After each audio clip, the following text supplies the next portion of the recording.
MS Dhoni, Chichore, heart-touching masterpiece movies, then why did he commit suicide? Is it because of Karan Johar and Alia Bhatt? Is there any future of real talents in Bollywood, or it's just nepotism that prevails? In the next 3 to 4 minutes, we are gonna go through Sushant Singh Rajput's whole life in brief and try to find out what's missing in Bollywood. That on one side, there are people who don't know shit about acting and they're still ruling the industry. And on the other side, there are gems in the industry who are still struggling to get one single movie and earn their bread. Let's go.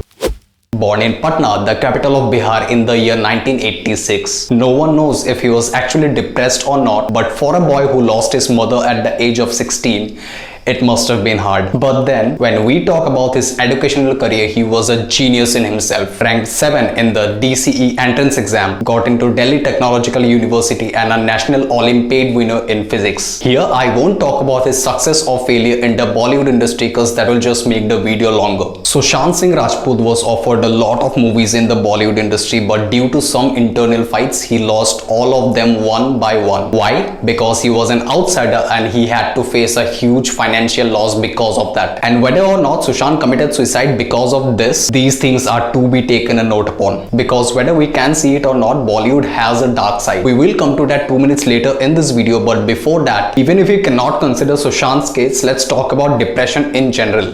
What can we do?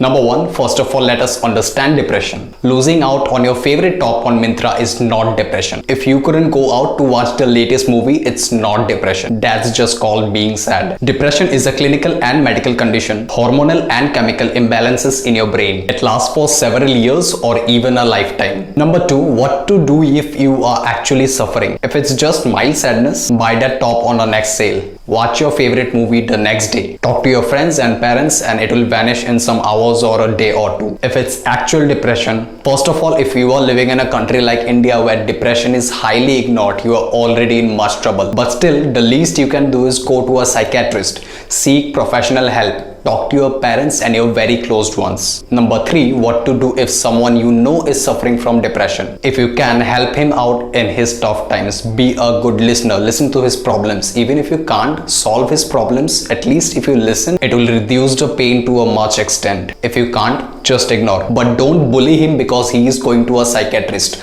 Don't push him further to death. Now, let us talk about Bollywood. Its flaws. Why it's not been able to win a single Oscar in so many years and so many movies. Again, 3 reasons. Number 1, nepotism. If anyone is involved in Bollywood for a long time, then automatically his son or daughter gets a chance in the Bollywood, irrespective of his or her talents. That's the harsh truth. Don't get me wrong, there are a few good products of nepotism. My personal favorite is Hrithik Roshan. Number 2 is favoritism. No matter how shitty the script, the storyline, the CGI, the screenplay or anything of the movie is, if it involves big names like Shah Rukh Khan or Salman Khan, it will be a blockbuster. Now let us get to the third and last point, that is fans. Even if Bollywood gives us shitty movies, it's basically up to you and me. If we stop watching movies that are shitty but are a product of nepotism and favoritism, then we are automatically forcing Bollywood to put out actual meaningful movies with good storyline, good screenplay and a good message to the society, with some excellent cast like Manoj Bajpayee, Nawazuddin Siddiqui and all. We are the consumers and the future of this Bollywood industry is 90% in our hands. If you're still not getting it why a shit like Student of the Year 2 is in the 100 crore club and the masterpiece like Tumbar just on 13.5 crores, then you, my friend, need to look and think twice. When I got to know about Sushant Singh Rajput's death, I was also in shock, just like all of you all were. I basically promised myself as a consumer that I won't let anything similar happen to any other actor who's